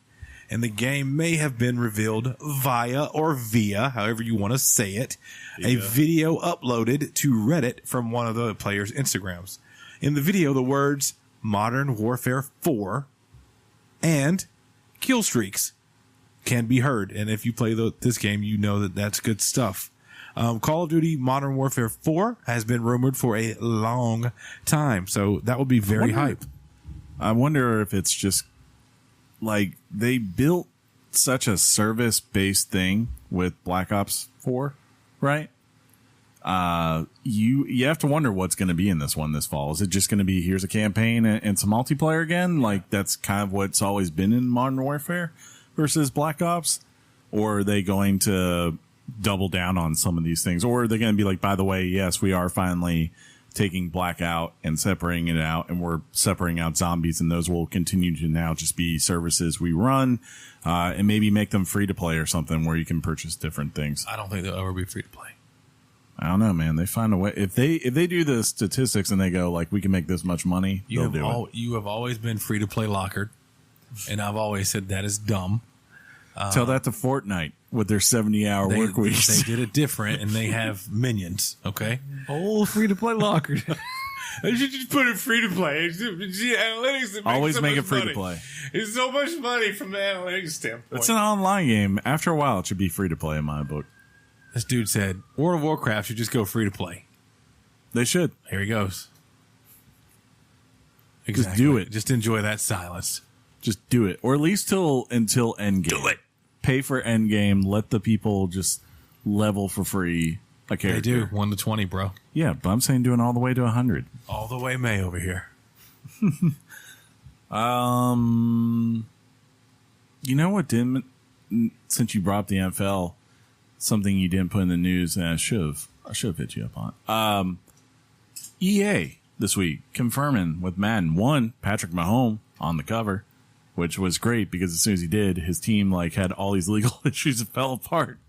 But Tyreek Hill is probably not a Chief anymore. No, he shouldn't be after what he did. But the bigger thing that I thought of note was on there. They are limitedly bringing back, I think it's like 8 schools, and putting college football back in. They're putting it into Madden for their career mode. Like apparently they're gonna have a new career mode, and it's like LSU. You can play as LSU, Oregon, Texas, and a couple of other schools, and start out and like go and do the college football playoff and all that. Playoffs. And then take your character to the NFL. But it's like you can only be a quarterback. Like that's the only thing with the mode.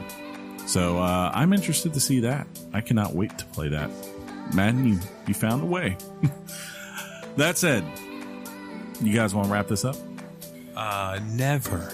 Just to be safe. Okay.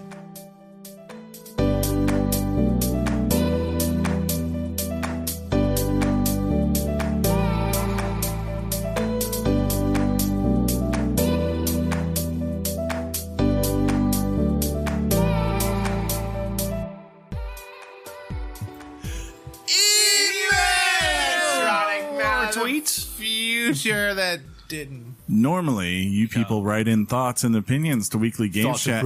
Thoughts and prayers. What did I do to make you mad? Go double check one more time, Chris. But you can, I'll check. I won't. Did I get too political with the 70-hour work weeks? Of course you did. That would have been too soon. They would have known to write about it already. They already know it's going to air. That's a good point. Now our rating's down to a 3.25. Way to go, Thanks. John. Is it really? We only have just new because of you. followers on the Twitter. But you can normally write your thoughts and opinions in to weeklygamechat@gmail.com, but you didn't. So instead, you know what? You thought we were going to skip it over, but real quick, NFL draft was this week. I don't know how we didn't cover that in sports talk. Because Game of Thrones and Avengers happened, Chris. Sir, Dwayne Haskins is a Redskin. I've got a quarterback. The NFL done messed up now. They did. Brought my boy home to D.C. You guys had RG3 at one point, who was a Heisman Trophy winner. He was a legend for one season. And your coach was like, ride that knee thing out. It's going to be fine. He'll be good. He'll be good.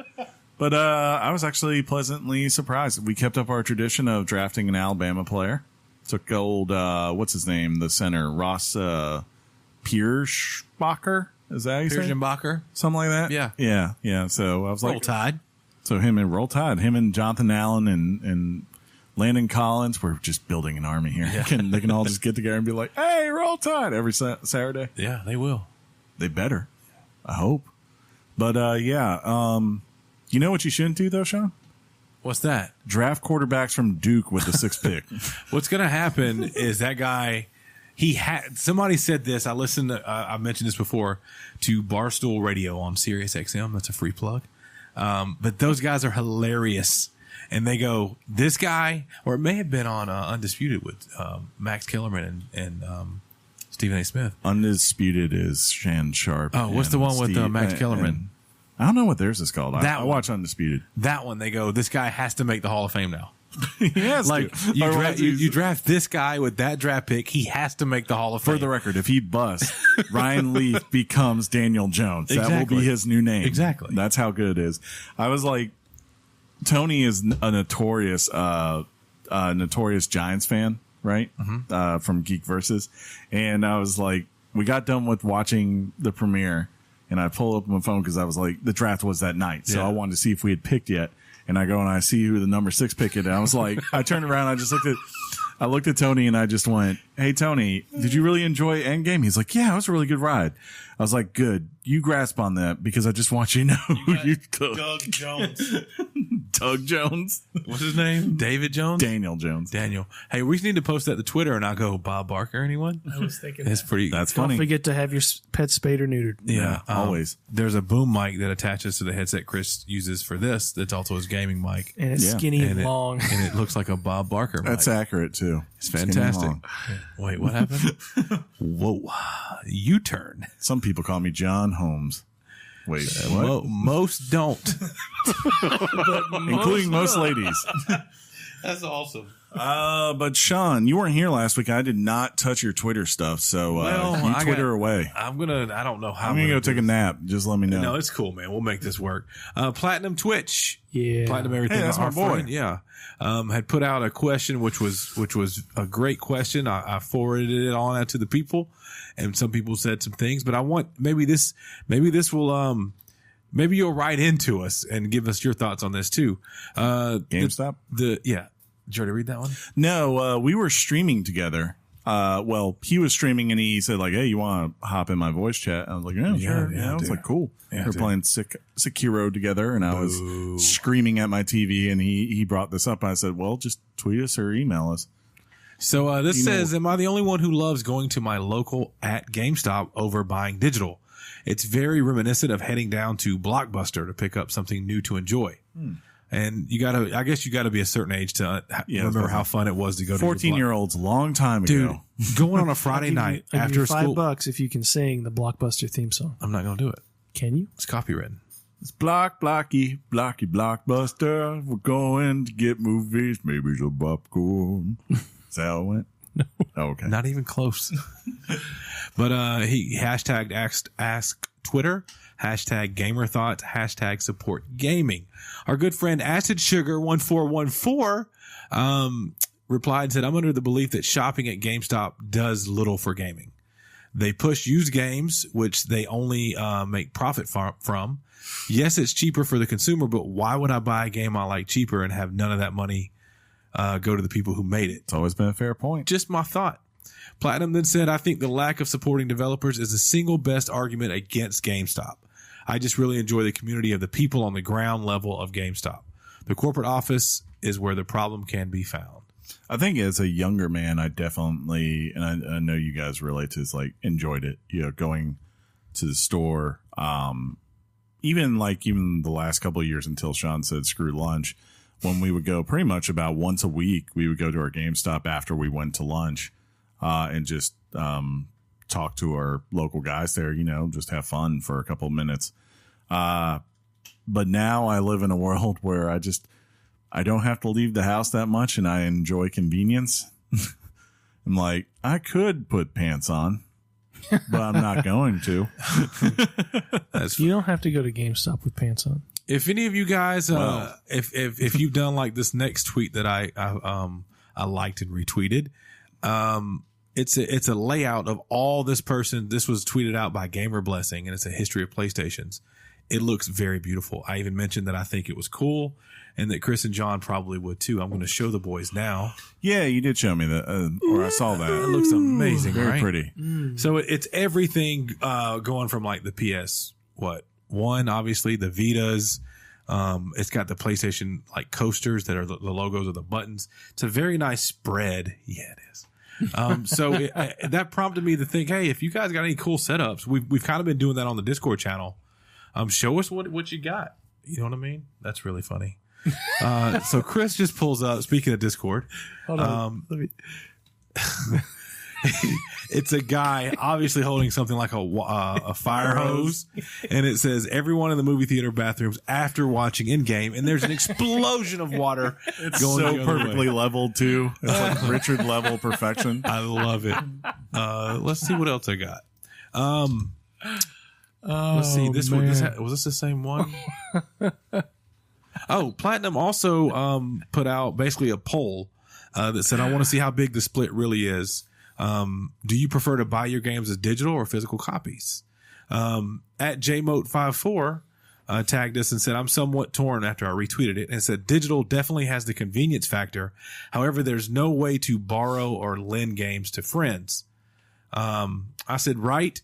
Plus games are huge sometimes." Huge. And I said this, and if this was unfactual, guys, correct me. I said, "Chris and John buy more digitally than me. I just don't know." And then he said, "Exactly. The next gen systems better have petaflops, and that's 1,000 teraflops to handle the games," which was, Dear God. Thank God that's what it is, because it sounded different. or is it's PETA or petaflop? PETA. We did have a Nintendo Museum retweet after I asked about that, which John, I think you would love. It looks like it's like in a table with a glass top. It's kind of beautiful. Oh. You see that Skyward Sword digital or collector's edition controller? Yeah. Very pretty. It's got a Super Nintendo in there, a Nintendo. Nintendo. Just the Wii Pad. Love a good Wii Pad. Yeah, that's you have a picture holding that Wii Pad, John. Mm-hmm.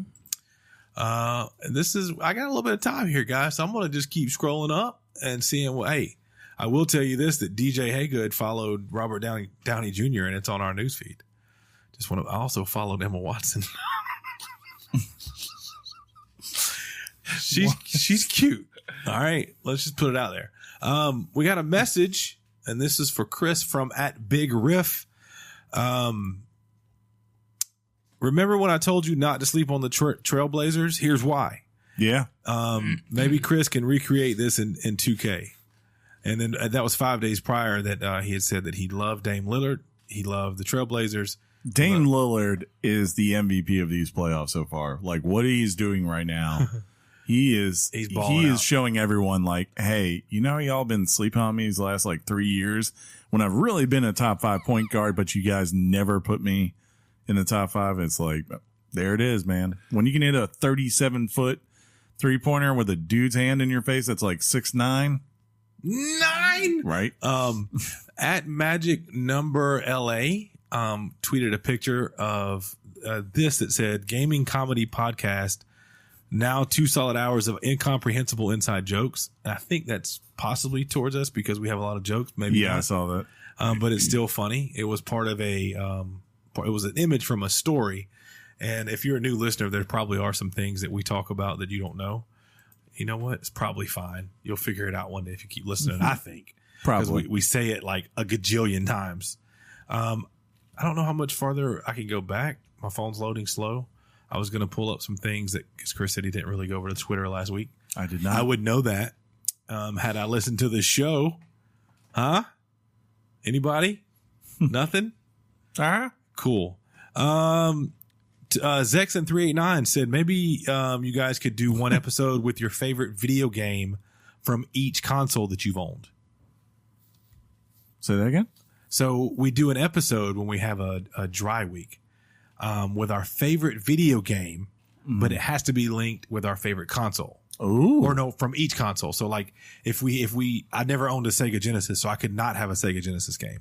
Gotcha. You know what I'm saying? So the ones you've owned, what was your favorite game from that console when you owned it? I would just embarrass myself. I can tell you now, for Sega Saturn, it was World Series Baseball, whatever year that was, 1998. So something happened where IGN put a poll. Speaking of that, you see how I tied that in, John? This is professional. IGN had a poll out on 4/16, so that was a while back, on what was your favorite console. 159 people said PlayStation 2. Makes sense. The second place surprised me a little bit. 154 million people said Nintendo DS.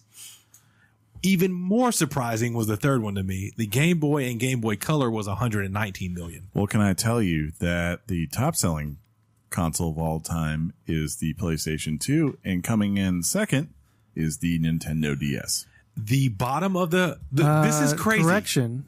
That is not true. Oh, what the happened? number one selling console, if you count console as a handheld, is the Nintendo DS with 160 million units. Is it? Okay. Well, so at the bottom of the list at 33 million is the Nintendo 64. Really? Second to the bottom of the list at only 41 million. Wait, what did I do? Okay, I'm stupid. yes, you are. The list was the best-selling video game consoles of all time. So I just told you that the PlayStation 2 was 159 and Nintendo DS was 154 and Game Boy Color was 119. So whatever I just said, ignore it, because Nintendo 64 only sold 33 million. That's why it's at the bottom. Xbox One has only sold 41 million, which is why it's next to the bottom. For the record, according to Wikipedia, the number one selling console of all time is the PlayStation 2 at 155 million. It's old. And it's number old. two I got is new 154. stats. I got new stats. But Josh, I said they wanted to know what your favorite console was from the ones that made the list. Of course, everybody knows that mine is Super Nintendo. And you said third was Game Boy? Yeah. Look at that. Third, Game Boy Color. Yeah. Josh Dalton, friend of the show, said that his favorite console of all time too was the Super Nintendo. He put SNES. I'm surprised he didn't say PlayStation actually. Which is kind of he's always been a bright young man. It's a fantastic console. Let's be honest. I'm going to go ahead. Where are we at on time? You got plenty. No, I can't even post this till Wednesday. No, I mean time. Where are we at? 1:44. Yeah. I'm going to go to new followers. We're just going to see where this adventure takes us. Okay. At Marsh Sound. Yeah. Thank you for the follow. Not Marston. No. But they do have, and my voice is gone.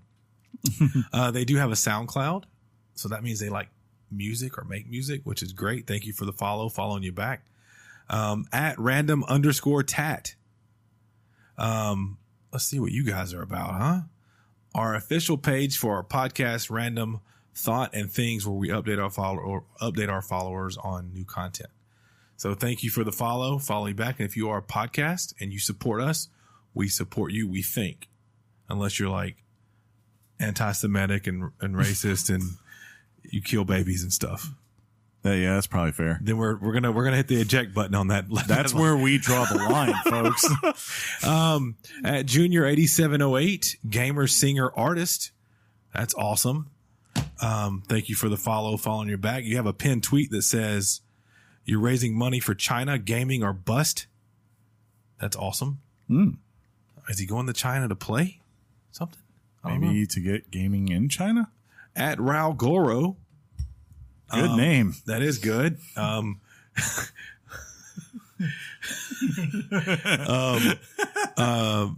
It's a reformed zombie and a Nintendo enthusiastician. I think I said that right. Bad Blunt. You bad blunt. Yeah, I don't think I've ever had a bad blunt. If I ever had a blunt. Thank you for the following you back. What's going on? I don't know. I'm updating on some things. I think that's it on Twitter. I tried to carry the show, guys. Please write us an email if you got one. Tell us your favorite console of all time. Tell us your favorite game of a console. Just talk to us. We appreciate it. Talk to me, please. I'm honestly, we're not begging. We thank you guys for when you do write in. We understand you get busy. But if you do want to interact, you know the ways to do it. One of them's Twitter. The other one is an email. Or call me. And don't forget, don't sleep on the Discord. It's hype. There's a link on it on our Twitter page. There is a pinned tweet on our Twitter page. Or you can just open up Discord and search Weekly Games Chat. 41 seconds ago, IGN asked this question. And if you've seen Endgame, I would like to know your thoughts too. Who was the real MVP of Avengers Endgame? I'm going to like the tweet and I'm going to retweet it. I'm not going to say anything in case you have not seen the movie. We'll give no context. No context. We'll nothing. give it no context. I will say the MVP is... You shouldn't do this. I don't think you should do it. Yeah. Never mind. Head bob. It's one of the people you probably suspect it is. There you go. I don't think you should even said that. You ruin things. I don't know how that ruins anything. The real MVP. Stop. Don't do it, Chris. Just don't do it.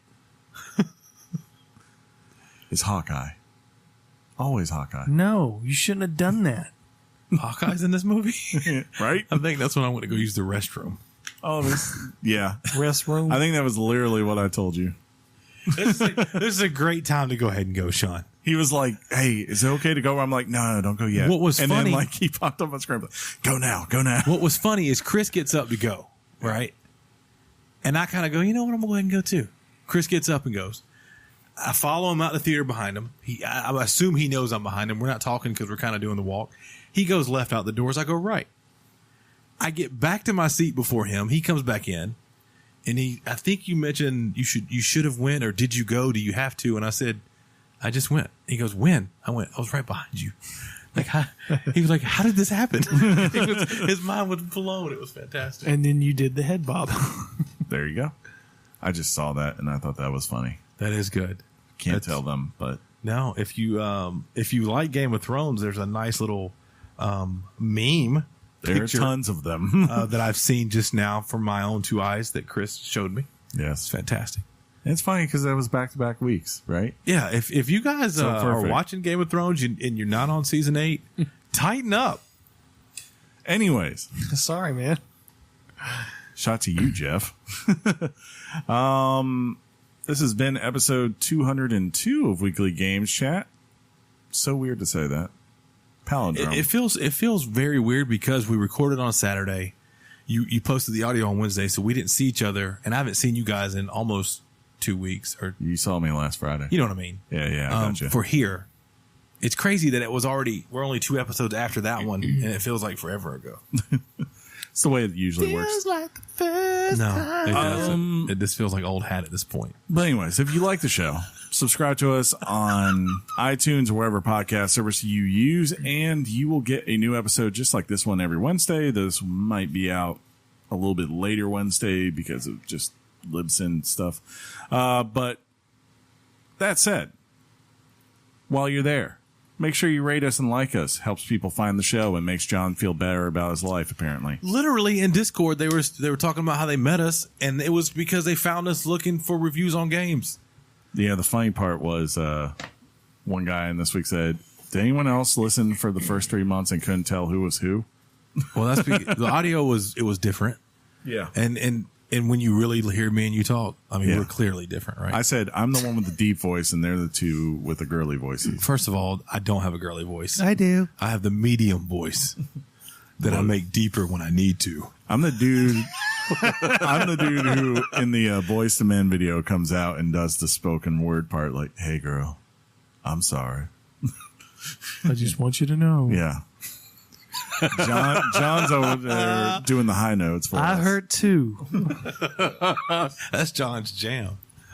But I still want you back, John girl. practiced I love making you. babies. So that's Come all. back to me. I practiced making babies. Right? It's the best. Practice is the best. After that, make sure you go to all social media places, Twitter and Facebook primarily, but also, of course, Discord, and either join the Discord or follow us in those places. You'll get to see things like the art of the show and wonderful retweets, usually done by Sean, but sometimes by me. And also check out our Twitch stream. Usually we stream Monday nights at 8 p.m. It was Tuesday this past week by the time you listen to this, but that's just because we had to record a day early. So unless something like that happens or I just have an emergency, usually Wednesday night, 8 p.m. come in. You don't have to say anything, though. It's always weird, like when you look at your streamer count and like you go, okay, there's like 3 people talking here, but I see there's 10 people watching me. And you're like, why won't they talk to me? Why are they just lurking on me? I think at nighttime when we stream, it's just a weird time. Yeah. Because we're East Coast. East Coast. Represent. Baby. And, most people do live on the West. Or, you know, I don't know what else I'm going to say, but I think it's just a weird time. But for you guys who do shows on the Twitch, we appreciate you. Yeah, I love it. We appreciate you. I'm sure both the one that you just missed, if you're hearing this, and probably the one coming up next Monday. Are we trying to make this 2 hours? Yeah, of course. All right. Wow. Will be Days Gone. So come in and you can maybe get an early preview of what our thoughts will be on that game. Thoughts and prayers. Thoughts and prayers. But that said, until next time, I will simply say game on, Sean. Hey, game on, Chris. And happy early birthday. Thank you. Well, it already happened, but thank you because it hasn't yet. This is like a time paradox right now. I'm right? saying that to you personally. Yeah, thank you, sir. Yeah, they're all late. They hate you. Yeah, they didn't care enough to wish you a happy birthday. I did. Sons of biscuits. And John, game on. John, why did you just put something on Discord?